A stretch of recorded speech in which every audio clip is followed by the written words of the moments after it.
आज का पहला प्रश्न है कि निम्नलिखित कथनों पर विचार करें। पहला है कि जैन धर्म में तीर्थकर का अर्थ विजेता होता है और महावीर स्वामी को जैन आंदोलन का प्रवर्तक और जैन धर्म का वास्तविक संस्थापक माना जाता है। तो इसमें कौन सा कथन जो है वो सही है? केवल एक, ना तो एक ना ही दो, केवल दो, या फिर एक और दो, दोनों। तो जो इसका सही जो आंसर है वो आपका है सी ऑप्शन, केवल दो। दूसरा कथन सही है, पहला कथन गलत है। ऐसा इसलिए है कि तीर्थकर का जो मतलब होता है, तीर्थकर, तीर्थकर का मतलब होता है घाट बनाने वाला, घाट बनाने वाला, ये होता है तीर्थकर का मतलब। यानी कि जो संसार के महासमुद्र से पार उतरने के लिए घाटों का निर्माण करता है उसे तीर्थकर कहते हैं, और पूज्य होने के कारण तीर्थ को अर्हत भी कहते हैं। और जैन धर्म में, अगर जैन धर्म की बात करें, जैन धर्म में 24 तीर्थकरों का वर्णन है। ऋषभ देव जो थे वो पहले थे और महावीर स्वामी जो थे वो 24वें तीर्थकर थे। 24वें तीर्थकर महावीर स्वामी को जैन आंदोलन का प्रवर्तक और जैन धर्म का वास्तविक संस्थापक माना जाता है। इसलिए दूसरा कथन जो है सही है और पहला गलत है। ठीक है। जैन का अर्थ होता है किसी जिन का अनुगामी होना, जिनका मतलब विजेता होता है, यानी कि एक ऐसा व्यक्ति जिसने राग द्वेष मनोविकारों पर विजय प्राप्त कर ली है, जो अनंत ज्ञान की प्राप्ति कर चुका है, दूसरों को मोक्ष प्राप्ति का मार्ग बताता है, उसे जिन कहते हैं। अगला प्रश्न है, जैन तीर्थकर ऋषभ देव के संदर्भ में विचार करें कि ये जैन धर्म के संस्थापक माने जाते हैं और इनका जन्म श्रावस्ती में हुआ है। तो कौन सा कथन सही है? केवल एक, ना तो एक ना ही दो, केवल दो, या फिर दोनों। तो इसका सही जो आंसर है वो आपका है ए ऑप्शन, केवल एक। मतलब पहला कथन जो है सही है, दूसरा कथन जो है वो गलत है। क्योंकि ऋषभ देव का जन्म अयोध्या में हुआ था और इनके पिता कौशल नरेश नभि थे और इनकी मां का नाम मरु देवी था। आगे चलकर अयोध्या के ये चक्रवर्ती राजा बने। भरत और गोमतेश्वर जो थे वो ऋषभ देव के पुत्र थे। जैन कहावतों के अनुसार उन्होंने अपना राजपाट अपने पुत्र भरत के पक्ष में त्याग करके तपस्या का मार्ग अपनाया और कैलाश पर्वत पर इनकी मृत्यु हुई। ऋषभ देव को ही आदिनाथ और केसरिया नाथ भी कहते हैं। मूर्ति कला में इनका अंगन केस रूप यानी कुटिल केस में हुआ है और मान्यता के अनुसार इनकी मूर्ति पर केसर चढ़ाई है और ये जैन धर्म के संस्थापक माने जाते हैं। अगर ऋषभ देव की बात करें तो ऋषभ देव का वर्णन ऋग्वेद, यजुर्वेद, विष्णु पुराण और भागवत पुराण में मिलता है।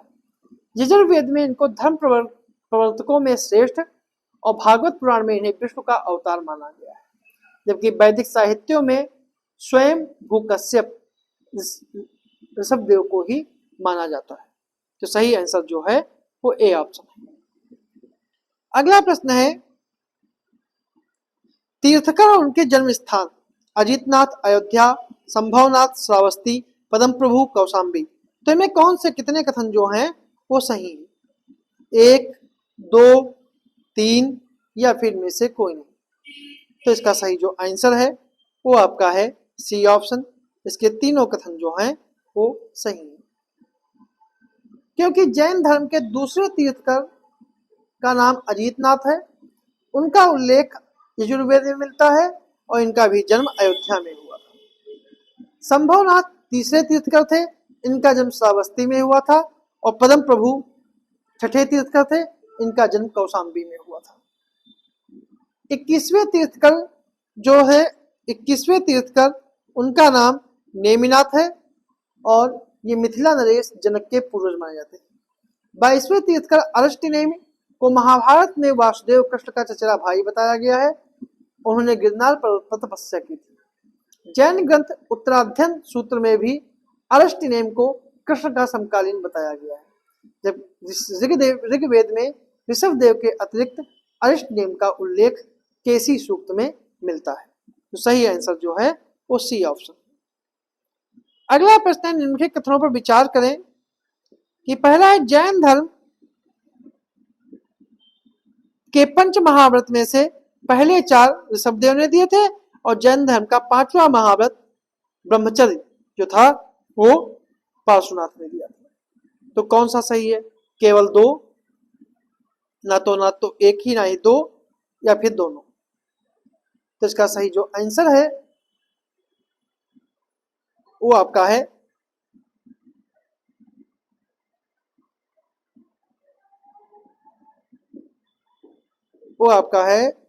बी ऑप्शन, कि इसके दोनों कथन जो हैं वो गलत है। पहला और दूसरा दोनों गलत है, क्योंकि जैन धर्म के पंच महामत में से पहले 4 जो हैं वो पार्श्वनाथ की देन है, ना कि ऋषभदेव की।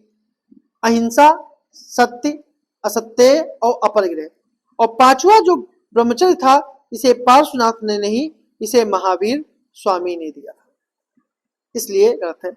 अगर हम पार्श्वनाथ की बात करें तो पार्श्वनाथ ब्राह्मण पौराणिक परंपरा में भगवान के 24 अवतारों में से उन्हें स्थान दिया गया है। और पार्श्वनाथ का जन्म महावीर स्वामी से लगभग 350 ईसा पूर्व काशी में हुआ था। भद्रबाहु की पुस्तक कल्पसूत्र के आधार पर पार्श्वनाथ क्षत्रिय कुल के थे और काशी के अश्वसेन और रानी वामा के पुत्र थे। इनका विवाह कुश स्थलपुर के राजा नरवर्धन की पुत्री प्रभावती से हुआ था। 30 वर्ष की आयु में उन्होंने घर त्याग दिया और सम्मेद पर्वत पर 84 दिन की सफल तपस्या के बाद इन्हें ज्ञान प्राप्त हुआ। ठीक है, और ये निग्रंथी कहलाए। और ज्ञान प्राप्त के 70 वर्षों तक इन्होंने धर्म प्रचार किया और 73 शिष्यों के साथ झारखंड स्थित सर्वेद शिखर पर इन्होंने मृत्यु को प्राप्त किया। पार्श्वनाथ के पहले अनुयायी इनकी माता और पत्नी प्रभावती थी और पार्श्वनाथ के गंगे और कलासेवी नामक अनुयायियों ने महावीर स्वामी से शास्त्रार्थ किया था। सुनंदा जो थी वो पार्श्वनाथ की प्रमुख शिष्या थी। अगला प्रश्न है, निम्नलिखित कथनों पर विचार करें कि महावीर स्वामी की माता का नाम त्रिशला था और महावीर स्वामी की पुत्री का नाम प्रियदर्शना था। तो इनमें से कौन सा कथन सही है? दोनों, ना तो एक, ना ही 2, केवल 2, या फिर केवल 1। तो इसका सही जो आंसर है वो आपका है ए ऑप्शन, दोनों। मतलब पहला और दूसरा जो है दोनों सही, क्योंकि महावीर स्वामी का नाम त्रिशला था और त्रिशला का अन्य नाम विदेह दत्ता और प्रिय कारणी भी मिलता है। मगध राज बिंबिसार के ससुर लिच्छवी नरेश चेटक की बहन थी और चेटक का अपने समकालीन अन्य राजवंशों से वैवाहिक संबंध था। महावीर की पत्नी यशोदा कौंडिय गोत्र की बसंतपुर के राजा समरवीर और या फिर कलिंग नरेश जितशत्रु की पुत्री थी। नंदी, वर्धन और सुदर्शना महावीर स्वामी के भाई बहन थे। महावीर की पुत्री का नाम प्रियदर्शना या अर्डोजिया था। उनका ब्याह महावीर की बहन सुदर्शना के पुत्र जमाली से हुआ था। इस प्रकार जमाल महावीर का दामाद और भांजा दोनों था। दिगंबर परंपरा के अनुसार जो थी वो महावीर स्वामी अविवाहित रहे थे। महावीर स्वामी का जन्म जो है 599 ईसा पूर्व कुंडग्राम में हुआ था, जबकि कुछ परंपराओं में 540 ईसा पूर्व कहा जाता है। इसलिए महावीर को वैसलीय कहा जाता है अथवा वैशाली यानी विदेह का राजकुमार यानी विदेह पुत्र। बुद्ध के समान महावीर की भी कुलीन क्षत्रिय पृष्ठभूमि थी। महावीर के पिता सिद्धार्थ वज्र संघ के ज्ञात्रिक गण के प्रधान थे और एक ज्ञात्रिक कुल और कश्यप गोत्र से संबंधित इक्ष्वाकु वंश के क्षत्रिय थे। इसलिए सही आंसर जो है वो ए ऑप्शन है। अगला प्रश्न है, निम्नलिखित कथनों पर विचार किए कि महावीर स्वामी ने अपना पहला वर्षावास अस्तिकाग्राम अथवा अंतिम वर्षावास पावापुरी में व्यतीत किया था और महावीर स्वामी ने सर्वाधिक वर्षावास श्रावस्ती में व्यतीत किए थे। तो कौन सा कथन सही है? केवल 2, ना तो एक, ना ही 2, केवल 1 या दोनों। तो जो इसका सही जो आंसर है वो आपका है सी ऑप्शन, केवल 1 सही है, दूसरा जो है वो गलत है। ज्ञान प्राप्ति के बाद 30 वर्षों तक महावीर स्वामी ने कौशल, मगध, मिथिला, चंपा आदि में घूम घूम कर अपने धर्म का प्रचार किया। पहला उनका वर्षावास आस्तिका ग्राम था, अंतिम अंतिम वर्षावास पावापुरी में था। अन्य वर्षावासों में चंपा में 3 साल, वैशाली और वाड़ी ग्राम में 12 बार, राजगृह में 14, मिथिला में 6, भद्दका में 2 और श्रावस्ती में 1 वर्षावास शामिल है। महावीर का सर्वाधिक प्रभाव लिच्छियों पर था, इसलिए वैशाली को महावीर जननी कहा जाता है। 30 वर्ष की आयु में महावीर स्वामी ने अपने बड़े भाई नंदीवर्धन की अनुमति से गृह त्याग किया और सटवन उद्यान पहुंचकर अशोक वृक्ष के नीचे विश्राम किया। अपने केस मुंडित करवा के अलंकार रहित होकर भ्रमण के लिए तैयार हो गए। गृह त्याग के 13 महीनों बाद उन्हें वस्त्रों का त्याग कर दिया और वस्त्रों को त्याग करके सुवर्ण बलुआ नदी में बहा दिया। कठिन साधना उपवास करते हुए घर त्याग के 12 वर्ष बाद 42 वर्ष की अवस्था में जलंभिक गांव के पास ऋषपालिका नदी के किनारे साल वृक्ष के नीचे महावीर स्वामी को ज्ञान प्राप्त हुआ। ज्ञान प्राप्त के बाद महावीर स्वामी को कैवलिन, जिन, आहर्त और निग्रंथ कहा गया। सही आंसर जो है वो सी ऑप्शन। अगला प्रश्न है, निम्नलिखित कथनों पर विचार करें। जैन धर्म में श्रमण श्रमणी गृहस्थ जीवन में रहकर ही जैन मत का पालन करते थे और चंपा नरेश दरिवाहन की पुत्री चंदना महावीर की पहली शिष्या और जैन भिक्षु संघ की पहली अध्यक्ष थी। तो कौन सा कथन सही है? केवल एक, ना तो एक ना ही दो, केवल दो या फिर दोनों। तो जो इसका सही जो आंसर है वो आपका है सी ऑप्शन, केवल दो। दूसरा कथन सही है, पहला गलत है। क्योंकि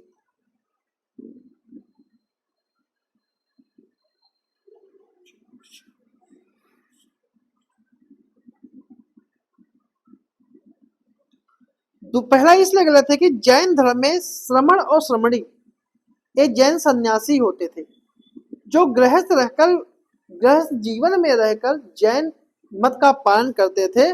उन्हें श्रावक और श्रावकी कहते थे। ठीक है, इसलिए पहला गलत है और दूसरा कथन जो है वो सही है, क्योंकि चंपा नरेश दरिवाहन की पुत्री चंदना महावीर की पहली शिष्या और जैन भिक्षु संघ की प्रथम अध्यक्ष थी। जैन ग्रंथों में कौशाम्बी नरेश की पुत्री जयंती का भी उल्लेख मिलता है, जिसने महावीर स्वामी के साथ वाद विवाद किया था और उसके बाद वह जैन धर्म में दीक्षित होकर भिक्षुणी बन गई। महावीर स्वामी ने अपना पहला उपदेश राजगृह के निकट विपुलाचल की पहाड़ी पर दिया था और इसे वीर शासन उदय भी कहा जाता है। महावीर स्वामी का पहला शिष्य जमाल था, परंतु महावीर स्वामी के कैवल्य प्राप्त करने के 12 वर्ष उसका महावीर स्वामी के साथ क्रयमाणकृत सिद्धांत पर मतभेद हो गया था, जिसे जैन संघ के प्रथम विच्छेदक के रूप में स्वयं को श्रावस्ती में जन घोषित किया था जमाल ने। अगला प्रश्न है,